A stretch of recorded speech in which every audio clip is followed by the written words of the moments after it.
করে নিয়ে আসছে আর আপনাকে লাঠিয়াল বানাবার প্ল্যান করছে। তাই আমি আপনাদের কাছে অনুরোধ করব, রাজনৈতিক মতবিরোধ থাকতে পারে, এটাই ডেমোক্রেসি। আপনাকে বিজেপি ভালো লাগে, সিপিএম ভালো লাগে, আইএসএফ ভালো লাগে, কংগ্রেস ভালো লাগে, যে দল ইচ্ছা করুন, কিন্তু যার জন্য আপনি গলা ফাটাচ্ছেন সে আপনাকে পরিবর্তে কি দিচ্ছে দেখুন। আপনি গলা ফাটাচ্ছেন, কালকেও আপনার ছেলে যাতে তার ছেলের হয়ে গলা ফাটায়, সেই জন্য যত স্কুলগুলো আছে দেখুন, এই সরকারি স্কুলগুলোকে ধ্বংস করে দিয়েছে। না শিক্ষক আছে, না শিক্ষার পরিকাঠামো আছে। তাই আমাদের ঐক্যবদ্ধ হয়ে রাম রহিমকে একসাথে আওয়াজ তুলতে হবে, ফাতেমা সীতাকে একসাথে আওয়াজ তুলতে হবে যে স্কুলগুলোতে শিক্ষক নিয়োগ করতে হবে। আজকে তো প্রাইমারি স্কুলগুলো কি হয়েছে, রন্ধনশালা হয়ে গিয়েছে। আর শিক্ষাদানের জায়গা আছে দেখুন না গিয়ে। শহরের কথা আমি দূরে বলতে পারবো না, অশোকনগর শহরে কি হয়েছে, কিন্তু গ্রামের গুলোতে আমি দায়িত্ব নিয়ে বলতে পারি, যে যদি 100 বাচ্চা থাকে, 200 বাচ্চা থাকে, একটা টিচার পাবেন যে তালা খুলছে, সেই ঘন্টা লাগাচ্ছে, সেই প্রেজেন্ট করছে, সেই মিড ডে মিলের হিসাব রাখছে। তাহলে আপনার আমার ছেলেটা পড়বে কখন ভাই, পড়াবে কখন তাকে? যাচ্ছে গিয়ে মিড ডে মিলটা খাচ্ছে, চলে আসছে। আর আপনি আমি শ্রমজীবী মানুষ, সকালবেলা উঠে বাজারে চলে যায়, কেউ ভ্যান টানে, কেউ মাঠে যায়, কেউ ট্রেন ধরে কলকাতায় কাজে যায়। ম্যাক্সিমাম আমরা এই সমাজের মানুষ তো নাকি না টুকাইদার মতো সবাই সরকারি চাকরি করে। তো এই হয়তো আমাদের বলেন, তাহলে আমাদের কি হবে? আমাদের হয়ে বলার কে থাকছে? আমার জনপ্রতিনিধি বিধানসভায় গিয়ে বলার দরকার যে পশ্চিম বাংলায় 8,500 স্কুল বন্ধ হচ্ছে কেন। উনি বাংলার জন্য অনেক সেন্টিমেন্ট, বাঙালিদের নিয়ে অনেক অনেক কথা বলছেন, কিন্তু আমার কটা প্রশ্ন থেকে যায়, পশ্চিম বাংলায় প্রাইমারি আপার প্রাইমারি স্কুল মিলিয়ে 8,500 বাংলা মাধ্যম স্কুল বন্ধ হতে চলছে কেন? এর জবাবটা উনি দিতে পারবেন? ওনার কাছে আমার প্রশ্ন থেকে যায়। বাংলা ভাষাকে উনি এখন খুব ভালোবাসছেন, রবি ঠাকুরের থেকেও বেশি ভালোবেসে ফেলছেন, ঈশ্বরচন্দ্র বিদ্যাসাগরের থেকেও বেশি ভালোবাসছেন, কাজী নজরুল ইসলামের থেকেও উনি এখন বেশি ভালোবেসে ফেলছেন। ভালো কথা। কীর্তি আজাদ কে? বাংলার উনি কেউ নাকি এমপি? শত্রুঘ্ন সিনহা কে? কোথায় বাড়ি তার? বাংলার কেউ? ইউসুফ পাঠান কে? বাংলার সাথে তার সম্পর্ক কি? কদিন কলকাতা নাইট রাইডার্সে খেলেছিল, তার টাকা নিয়েছে, খেলেছে, এর বাইরে তো কিছু নয়। ফ্রিতেও খেলেনি কলকাতার হয়ে ভাই, যে আমরা বাঙালি, আমাদের একটা আইপিএল এ কলকাতার টিম আছে, বাংলার সেন্টিমেন্ট আছে, উনি ফ্রিতে খেলে দিয়েছেন, তাও একটা বলার জায়গা থাকতো। খেলেছে নাকি ফ্রিতে? পেমেন্ট তো ঠিক নিয়ে নিয়েছে, তাকে আপনি এমপি করলেন। সাকেত গোখলে মহারাষ্ট্রের বাড়ি, রাজ্যসভার এমপি করলেন।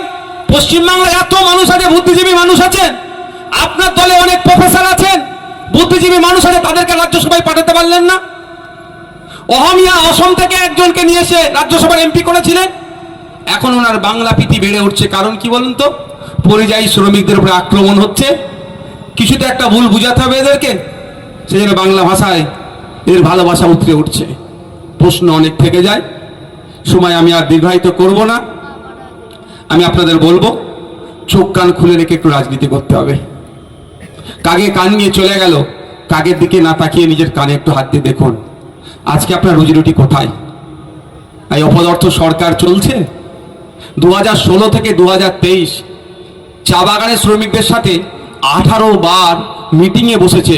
চা বাগান শ্রমিকদের এখনো ন্যূনতম মজুরি ঠিক করতে পারেনি, আর গল্প শোনাচ্ছে ওই স্বামী কি সামিরুল, তুমি বাইরে থেকে সব নিয়ে চলে আসো, কাজের ব্যবস্থা হবে। কাজ আছে এখানে? কাজ থাকলেও মূল্যায়ন হয়।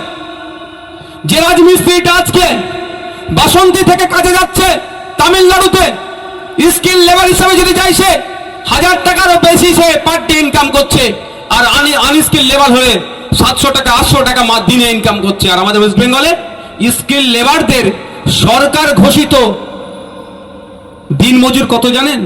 450 টাকা মতো। কেন তারা ফিরে আসবে, বা কেন তারা গেল? এখানে কাজের মূল্যায়ন হয় না, শ্রমিকের শ্রমের মূল্যায়ন হয় না, শ্রমিকের ঘামের মূল্যায়ন হয় না বলেই তারা এখানে না কাজ পেয়ে কোথায় যাচ্ছে?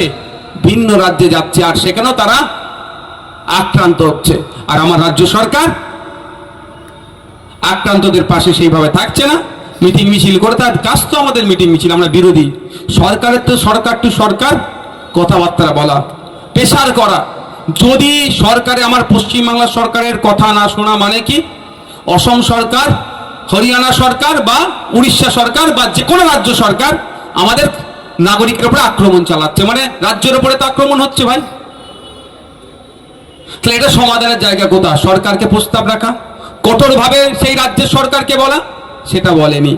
আর একটা রাস্তা আছে, আর্টিকেল 131, আপনারা সার্চ করে দেখতে পারেন গুগলে। আর্টিকেল 131 সংবিধানে বলা আছে রাজ্য রাজ্য যদি সংঘাত হয়, উড়িষ্যা রাজ্যের সাথে ওয়েস্ট বেঙ্গল রাজ্যের সংঘাত হচ্ছে, সমাধান কিভাবে করবে? মোদিজি করবে? এটা তো হয় না। অমিত শাহজি করবে? এটা তো হয় না। নওশাদ সিদ্দিকী সমাধান করে দেবে? এটা তো নয়। রাজ্য রাজ্য সংঘাত হলে, রাজ্য কেন্দ্র সংঘাত হলে সংবিধানের 131 নম্বর ধারা অনুযায়ী সুপ্রিম কোর্টে যেতে বলা আছে। আমাদের পরিযায়ী শ্রমিক, আমাদের বাংলা ভাষায় কথা বলার জন্য আপনাদের এই অশোকনগরেই শুধু মুসলিম সম্প্রদায় নয়, অন্যান্য ভিন্ন সম্প্রদায়ের মানুষদের উপরে আক্রমণ নেমে এসেছে। অশোকনগরের একজন আছেন, তাকে প্রচুর মারধর করেছে শুধু বাংলায় কথা বলেছে বলে। তো এই সমাধান করার জন্য সুপ্রিম কোর্টে যাওয়ার দরকার ছিল। রাজ্য সরকারের পার্টি হয়ে সুপ্রিম কোর্টে গিয়ে মামলা করা যে বাঙালি শ্রমিকদেরকে ভিন্ন রাজ্যে আক্রান্ত হচ্ছে, তার ডেটা দিয়ে মামলা করা। তাহলে আশা করছি সুপ্রিম কোর্টে যারা জাস্টিস আছেন তারা ওই রাজ্যগুলোকে নির্দিষ্ট গাইডলাইন বেঁধে দিতেন এবং পরিযায়ী শ্রমিকরা সুরক্ষিত থাকতো। সেটা কিন্তু এনারা করেননি। শুধু বাংলা বাংলা বাংলা বলে অনেক ভালোবাসার কথা বলছেন। যদিও এখন জয় বাংলাকে এখন নিয়ে অনেক বিতর্ক আছে, আমি বললে নাকি খারাপ হয়ে যাবে। তবে এই শব্দটা এখন রাজনৈতিক স্লোগান হয়ে গেছে ভাই, রাজনৈতিক স্লোগান হয়েছে। ঠিক যেরকম পুরুষোত্তম রাম ঠাকুরের নামে যে জয়ধ্বনিটা ছিল ধর্মীয় স্লোগান, বিজেপি ওদেরটা রাজনৈতিক স্লোগান করেছে। একইভাবে বাংলাদেশের রাজনৈতিক স্লোগান জয় বাংলাকে আমাদের পশ্চিম বাংলার রাজনৈতিক স্লোগানও করতে চাইছে। আমাদের মাথায় রাখতে হবে যে দিনের শেষে আমি পাচ্ছিটা কি। যদি সারাদিন ইনকাম করে, সারাদিন কষ্ট করে মেহনত করে দিনের শেষে আমার ইনকামটা যদি ঠিকঠাক না থাকে, পরের প্রজন্মকে আমি জবাব দেবো কি যদি এখন আমি সোচ্চার হই। তাই আমরা ইন্ডিয়ান সেকুলার ফ্রন্ট, আমরা কৃষক সহ যারা ইনফরমাল সেক্টরে কাজ করছেন তাদের ন্যূনতম মাসিক গড় আয় 24,000 যাতে হয় তার দাবি করছি। আমি শেষে একটা বিষয় বলে বিদায় নেব, কৃষকের বিষয় বলেছে। আমাদের পশ্চিমবাংলার কৃষকের ইনকাম কত জানেন আপনারা? কৃষিকাজ তো শহরের মানুষ কত করে না, কিন্তু আপনাদেরও জ্ঞাতার্থে জেনে রাখা দরকার। কারণ পশ্চিমবাংলার 50% মানুষ কৃষিকাজের সাথে সরাসরি যুক্ত, 70% মানুষ প্রত্যক্ষ পরোক্ষভাবে যুক্ত। এটা আমার তথ্য নয়, বিধানসভার শাসক দল দেওয়া তথ্য। আমাদের পশ্চিমবাংলার কৃষকরা এত ইনকাম করে, 22 নম্বর রাজ্য আমরা ইনকামের দিকে পরিবার পিছু। আগে ছিল বিলো 7,000। এই লাগাতার আমি 3-4 বছর শুধু মন্ত্রীকে আমি প্রশ্ন করতাম যে ইনকাম কত করছে আপনি বলুন। বলছে ইনকাম বেড়ে যাচ্ছে, বেড়ে গেছে 3 গুণ। আমি বলতাম ফিগার কত বলুন, ফিগার বলতো না, আর শুধু বলতো 3 গুণ বেড়েছে। যতবার জিজ্ঞাসা করেছি বলে 3 গুণ বেড়েছে, ফিগার বলতো না। কিন্তু আমি তথ্য দিতাম বিলো 7,000। রিসেন্ট একটা সম্ভবত নাবার্ডের একটা বা নাবার্ড না আপনার পার্লামেন্টের কোনো কোশ্চেন উত্তর সেশনে একটা তথ্য পেলাম পার্লামেন্টের। সেখানে বলা হচ্ছে 7,800 কত টাকা এখন বেড়েছে, মানে 1,000 টাকা মতো ইনকাম বেড়েছে মাস গেলে। এটা কি বাড়া হলো? একটা কৃষক মাস গেলে কত ইনকাম করছে পশ্চিমবাংলায়? এই 8,000-এর নিচে। কেন? হরিয়ানার কৃষকরাও কৃষক, ওয়েস্ট বেঙ্গলের কৃষকরাও কৃষক। হরিয়ানার কৃষকরা মাস গেলে 18,000 টাকা ইনকাম করে। জম্মু কাশ্মীরের আমরা নাম জানি তো, খুব চর্চিত। সেই জম্মু কাশ্মীরের কৃষকরা মাস গেলে 12,000-এর বেশি ইনকাম করে। আরো রাজ্য আছে মাস গেলে কেউ 22,000 টাকা ইনকাম করে। আর একটা রাজ্যের নাম বলবো, শুনলে আপনারা অবাক হবেন, মেঘালয়া। ওখানকার কৃষকরা মাস গেলে 30,000 টাকার উপরে ইনকাম করে। মেঘালয়ের কৃষকরা মাস গেলে 30,000-এর উপরে ইনকাম করে। আর আমাদের ওয়েস্ট বেঙ্গলের কৃষকরা মাস গেলে 8,000-এর নিচে ইনকাম করে। এই বৈষম্যতা কিভাবে দূর করা যাবে?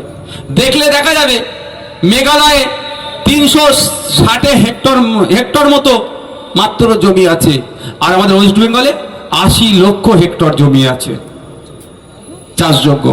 তাহলে কেন আমাদের এত কম ইনকাম? মধ্যিখানে দালাল ফই ভরে ভর্তি হয়ে গেছে। আপনি কৃষক, আপনার উৎপাদিত ফসল আপনি বিক্রি করছেন 3-4টে দালাল মাধ্যমে, আর আমি কিনছি যেটা আপনি 2 টাকা বিক্রি করছেন সেটা আমি 42 টাকায় কিনছি, মধ্যিখানে 40 টাকা খেয়ে নিচ্ছে। এই দালাল ফইবরের ব্যবস্থাটা আমাদেরকে বন্ধ করতে হবে।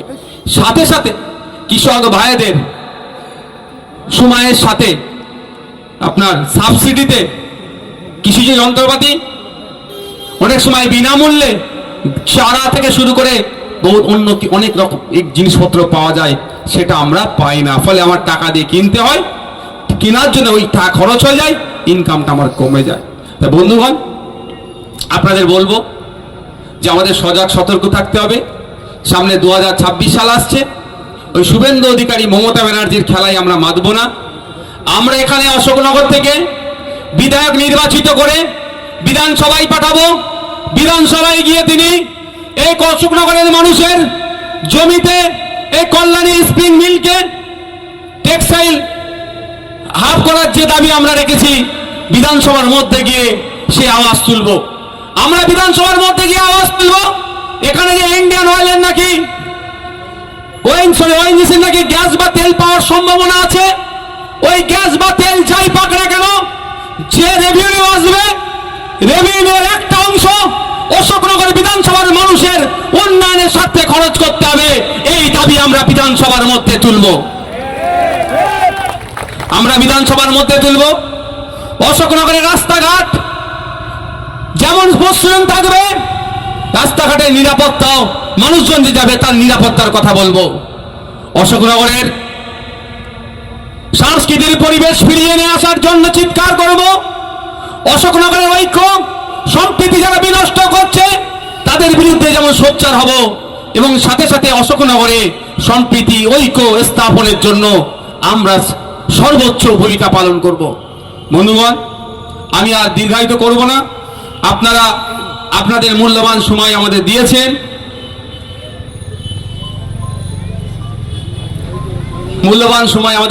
আপনাদের ধন্যবাদ জানাই। দূরে কাছে অনেক মানুষ আমাদের মাইকের আওয়াজ শুনছেন, প্রত্যেককে ধন্যবাদ জানাই। আমি শুধু আপনাদেরকে, আপনারা আস্তে আস্তে এখানে থেকে বিদায় নেবেন। 3টে আমি কথা বলবো আপনাদেরকে, আপনারা শুনতে শুনতে বিদায় নেবেন। প্রথম কথা হচ্ছে, এই যে আমাদেরকে বিভিন্ন বেড়া জালের মধ্যে আবদ্ধ করে রাখার চেষ্টা হচ্ছে, শুধুমাত্র আমাদেরকে ভোটার করে রাখা হচ্ছে, আমাদেরকে মানুষ ভাবা হচ্ছে না। এর একটাই কারণ, আমরা শিক্ষায় কম বলে। আমি অনুরোধ করব, উপসে থাকবেন। এখানে আমার আদিবাসী সমাজের মানুষ অনেক আছেন, দলিত সমাজের, নবশূদ্র সমাজের মানুষ অনেক আছেন, মতুয়া সমাজের মানুষ আছেন। ঠাকুর হরিচাঁদ গুরুচাঁদ ঠাকুরদের বাণীগুলো দেখুন, শিক্ষার ব্যাপারে তাদের মূল্যবান বাণীগুলো দেখুন, তারা কি কথা বলেছে, সেইগুলোকে একটু ফলো করার চেষ্টা করুন। তাই আমি আপনাদের অনুরোধ করব যে যদি একবেলা উপসে থাকেন থাকবেন, একবেলা রোজায় থাকলে সারাদিন রোজায় থাকবেন, সেই অর্থ বাঁচিয়ে আপনার ছেলেমেয়েগুলোকে উচ্চ শিক্ষায় শিক্ষিত করার চেষ্টা করুন। অন্যথায় এই বর্বরদের দলেরা, এই রাজনৈতিক কারবারিরা আপনার ছেলে মেয়েগুলোকে দিয়ে সমাজে যত রকম অনৈতিক কাজ আছে করিয়ে নিয়ে এরা নেতার ছেলে নেতার আসনে বসবে, আর আপনার আমার পরিবারের ছেলে মেয়েগুলোকে জেলের ঘানি টানতে হবে, মারামারি হানাহানি করে ধ্বংস হয়ে যাবে। বন্ধুগণ, দ্বিতীয় যে কথা আমি আপনাদের কাছে অনুরোধ করব, রাজনীতি করুন, সৌহার্দ্যের পরিবেশ তৈরি করুন, সৌজন্যতার রাজনীতি করুন। আচ্ছা বন্ধুগণ যারা আছেন, একটু আমাকে বলবেন, শুভেন্দু অধিকারীর সাথে মমতা ব্যানার্জির কোনোদিন হাতাহাতি দেখেছেন আপনারা? কেউ দেখেনি, আর দেখতেও চায় না। অধীর রঞ্জন চৌধুরীর সাথে অভিষেক ব্যানার্জির হাতাহাতি লড়াই হয়েছে, দেখিনি, দেখতেও চাই না। মোহাম্মদ সেলিমের সাথে কুণাল ঘোষের হাতাহাতি লড়াই হয়েছে, ফিরহাদ হাকিমের সাথে আপনার সুজন চক্রবর্তীর হাতাহাতি লড়াই হয়েছে, হয়নি, আর দেখতেও চাই না। কিন্তু আমরা কি দেখলাম, সুজন চক্রবর্তী, পার্থ চ্যাটার্জি এক জায়গায় এসি রুমে বসে চা খাচ্ছে, গল্প করছে। কুণাল ঘোষ তৃণমূলের নেতা, সুকান্ত মজুমদার বিজেপির নেতা, দিলীপ ঘোষ বিজেপির নেতা, কারো জন্মদিনের কেক কাটছে এসি রুমের মধ্যে থেকে। আচ্ছা, আমি আপনাদের একটা কথা বলি, এই অশোকনগরের মানুষকে বলবো, এখানে বিজেপি করেন অনেক মানুষ, মাইকের আওয়াজ যাচ্ছে, তৃণমূল করেন অনেক মানুষ, মাইকের আওয়াজ যাচ্ছে। আমি তাদের কাছেও বলতে চাই, দলের সুপ্রিমো মমতা ব্যানার্জি শুভেন্দু অধিকারীকে ডেকে চা খাওয়াচ্ছে, আপনারা ওখানে মারপিট দেখতে পাচ্ছেন না। আপনাদের এত চর্বি কি করে হয়ে গেল এই এলাকায় নিজেদের মধ্যে মারপিট করছেন? কাকার ছেলের সাথে মাসির ছেলে, পিসির ছেলে, ফুপুর ছেলে, খালার ছেলে নিজেদের মধ্যে মারপিটে জড়িয়ে পড়ছেন। আমার অনুরোধ, অনেক হয়েছে, শুধু পাবলিককে বোকা বানানো হয়েছে, পাবলিকের মারপিট হয়েছে। নেতারা সন্ধ্যেবেলায় টিভির সামনে বসে সাজুগুজু করে, সাজুগুজু বলছে এই জন্যই, ওই সন্ধ্যাবেলা যারা বসে অনেকে দেখবেন সব কি বলে গো, মেয়েরা করে, হ্যাঁ মেকআপ করে বসে। আমার নিজের অভিজ্ঞতা, ওই আমি একটা ডিবেটে যাচ্ছি, ও আমাকে বলছে আমাকেই মেকআপ করাতে এসেছিল। আমি না ভাই, আমার ফাটাফুটি যা আছে এতেই চলে যাবে। তো সন্ধ্যাবেলা এরা মেকআপ করে বসে বসে আপনার আমার হয়ে কথা বলে, আপনি আমি কি ভাবি এটাই আমার প্রাণের বন্ধু। কিন্তু ঘোড়ার ডিম যখন ব্রেক হয়ে যায়, তারপরে যখন একটা রিফ্রেশমেন্টের জন্য চা কফি দেয়, ওরা নিজেরাই গল্প করে, তোর এতটা বলা উচিত হয় না, আমাকে বল, তোকে কেমন দিলাম বলতো। ওরা ঠিক আছে, শুধু বোকা বাক্সর সামনে বলে, টিভি বোকা বাক্স, ওর সামনে বসে আপনাকে আমাকে বলে নাকি আপনার আমার জন্য কত লড়াই আমি করছি। কি হবে? লড়াই হবে? ওরা লড়াই করে না, আপনাকে আমাকে লড়িয়ে দেয়। তাই অনুরোধ আমার, ভারতবর্ষের ডেমোক্রেসি, ভারতবর্ষের এটাই মহত্ব, এটাই বিউটি। যার যে দল ভালো লাগবে করবেন, যে যার ভালো লাগবে ঠান্ডা ধরে ঘুরবেন। যদি মমতা ব্যানার্জি শুভেন্দু অধিকারীকে বিধানসভার এসি রুমে বসে চা খাওয়াতে পারে, তাহলে কেন এখানে আইএসএফ এর নেতাদেরকে, অন্যান্য নেতারা লোকাল স্তরের কেন নিজেদের মধ্যে লড়াই জড়াবে? তা আমি অনুরোধ করে যাবো একটা, কে আইএসএফ, কে বিজেপি, কে তৃণমূল, কে সিপিএম, কে কংগ্রেস দেখার দরকার নাই। ওরা যদি এসি রুমে বসে চা খেতে পারে, আমরা অন্তত এসিতে না বসতে পারলেও নন এসিতে বসে একসাথে আমরা চা খাবো। আর আমাদের মধ্যে যার টাকাটা একটু বেশি থাকবে তাকে বলতে হবে, ভাই তুমি বিলটা মেটাও। হবে তো নাকি ভাই? কেন কার জন্য মারপিট করবেন? তৃণমূলের জন্য? যখন তখন আপনাকে পার্টি থেকে বার করে দেবে। হচ্ছে না? কি করবেন আপনি? যে দাদা দিদির জন্য আপনি মারপিট করবেন? এই আমাদের ভাঙড়ে দেখুন না, তৃণমূলের শওকাত মোল্লা ঘনিষ্ঠ খুন হলো, আর শওকাত মোল্লা ঘনিষ্ঠ অ্যারেস্ট হলো। আর কি বলছে এখন মাইক ধরে, মুফাজ্জেল মোল্লা সহ যারা অ্যারেস্ট হয়েছে জানো না ছাড় পাই। বুঝতে পারছেন? আর পাশে দাঁড়াচ্ছে না। আর সঠিক তদন্ত হলে যে বলছে না ছাড় পাই, তা সেও হয়তো জড়িয়ে যেতে পারে। তাহলে বিপদে পড়ে গেছে, আপনার পাশে আর দাঁড়াবে না। আপনাকে বাঁচানোর জন্য এই অশোকনগরের, আপনি বিপদে পড়েছেন, নওশাদ সিদ্দিকী ফুরফুরা শরীফ থেকে আসতে গেলে 3 ঘন্টা টাইম লাগবে প্রায়। শুভেন্দু অধিকারী মেদিনীপুর থেকে আসতে গেলে 5 ঘন্টা প্রায় টাইম লাগবে। মমতা ব্যানার্জি কালীঘাট থেকে আসতে গেলে, ওরা তো আসবে না, আমি বোঝার জন্য বলছি, অভিষেক ব্যানার্জি কালীঘাট থেকে আসতে গেলে 4-3 ঘন্টা মতো টাইম লাগবে। কিন্তু আপনি বিপদে পড়েছেন, আপনাকে আপনার প্রতিবেশী বাঁচাবে। সে বিজেপি করতে পারে, তৃণমূল করতে পারে, আইএসএফ করতে পারে, সিপিএম করতে পারে। তাই অনুরোধ আমার আপনাদের কাছে, রাজনৈতিক হিংসা বন্ধ করুন। অনেক স্লোগান হয়েছে, আমি একটা নতুন স্লোগান দিতে চাই। এবার নেতায় নেতাই খেলা হবে, জনগণ এবার তালি দেবে। খারাপ হবে নাকি? এতদিন তো জনগণকে লড়িয়ে দিয়েছেন আপনি, এবার একটু নেতারা মারপিট করুক, জনগণ একটু দেখুক গ্যালারিতে বসে। এতদিন নেতারা গ্যালারিতে বসেছিল আর জনগণদের লড়িয়েছিল, এবার জনগণকে বলতে হবে নেতাই নেতাই লড়াই চাই, জনগণ এবার দেখতে চাই। দেখবেন সব মারপিট বন্ধ হয়ে যাবে, আর মারপিট হবে না। তখন কত ভালো ভালো ভাষা বলবে। এই আপনাদের এমএলএর নাম কি? নারায়ণ গোস্বামী। নওশাদ আমার ভাই, ওর সাথে মারপিট করা যাবে না। পার্থ ঘোষ, পার্থভৌমিক, অমুক শুভেন্দু অধিকারী আমার দাদা, মারপিট করা যাবে না। নেতা নেতা মারপিট করবে না। মারপিট করছে কারা? যারা ছটে বসে আছেন, যাদের দিন গেলে 300 টাকা ইনকাম করতে গেলে জিপ বাড়িয়ে যাচ্ছে, তারা মারপিট করছেন। যাদের ছেলেটা ক্লাস 5-6-এ পড়ে, ইংলিশে তার নাম, বাবার নাম, স্কুলের ঠিকানা লিখতে পারছেন না, সে আমার নেতার হয়ে দাদার হয়ে মারপিট করছে। আর দাদা আপনার ছেলের ভবিষ্যৎ ধ্বংস করে দিচ্ছে। অনুরোধ করছি, রাজনৈতিক সৌজন্যতা বজায় রাখবেন, যার যাকে ভালো লাগবে ভোট দেবে, কিন্তু ভোটটাই সব ভাববেন না। প্রতিবেশী বাকি 364 দিন যার সাথে একসাথে উঠা বসা করেছেন, এই ভোটের জন্য তার সাথে সম্পর্ক নষ্ট করবেন না। পরিশেষে পুলিশ বন্ধুদের বলবো, ধরুন পুলিশরা হচ্ছে এখন না মন্দিরের ঘন্টা। সবাই দেবেন যারা পুজো দিক আর নাই দিক মন্দিরে ঢুকলে একবার করে নাড়াই, বিরোধী পক্ষ সবাই একবার করে নাড়িয়ে দিই আমরা পুলিশকে। কিন্তু পুলিশের প্রায় 1.5 লক্ষ শূন্য পদ আছে, এটা আমাদের ভাবতে হবে।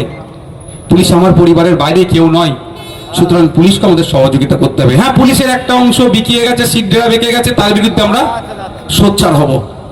আপনারা বলুন, পুজোর সময় আপনারা আমরা তো ফ্যামিলি নিয়ে ঘুরি, কলকাতা যেখানে বড় কল্যাণীতে বড় প্যান্ডেল হয়েছে যেখানে ঘুরি, পুলিশদের ইচ্ছা যায় না তাদের পরিবারকে নিয়ে ঘোরার? কেউ যেতে পারে না? আপনি আমি যাতে পুজোটা তাপসবাবু কি সুষ্ঠুভাবে ট্রাফিক থেকে শুরু করে যে সমস্ত সিস্টেম আছে সুষ্ঠুভাবে যাতে আমরা পালন করতে পারি, সেই জন্য আমাদের জন্য স্যাক্রিফাইস করছে। এরকম অনেক ঘটনা আছে, ঈদগাহর সামনে ঈদের নামাজ পড়ে আবার দাঁড়িয়ে গেছে ডিউটিতে। আমরা ঈদের নামাজ পড়ে মহল্লাতে গিয়ে পাড়াতে গিয়ে ঈদ উদযাপন করি পরিবার পরিজনকে নিয়ে, ওকে নিয়ে কি পারেন? স্যাক্রিফাইসটা কাদের জন্য করে? আমাদের জন্য করে, যাতে আমরা সুষ্ঠুভাবে ঈদ পালন করতে পারি। সুতরাং পুলিশকে আমরা অনেক সময় অনেক কথা বলি, আমি অনুরোধ করবো আজকে এখানে দাঁড়িয়ে একটাই, যে আমরা পুলিশকে সবসময় সহযোগিতা করব। কোনো ধরনের বাজে কিছু ঘটনা ঘটতে পারে যদি আমরা পাই খবর, সঙ্গে সঙ্গে আমরা পুলিশকে জানাবো। এই ধরনের বাজে ঘটনাগুলোকে আমরা ঘটতে দেব না এবং সহযোগিতা করব। মাথায় থাকবে তো ভাই? সকলে ভালো থাকবেন, সুস্থ থাকবেন। অশোকনগর চৌরঙ্গি মোড় না, চৌরঙ্গি মোড় সহ এলাকার মানুষদেরকে ধন্যবাদ জানিয়ে আমি আমার বক্তব্য সমাপ্ত করছি।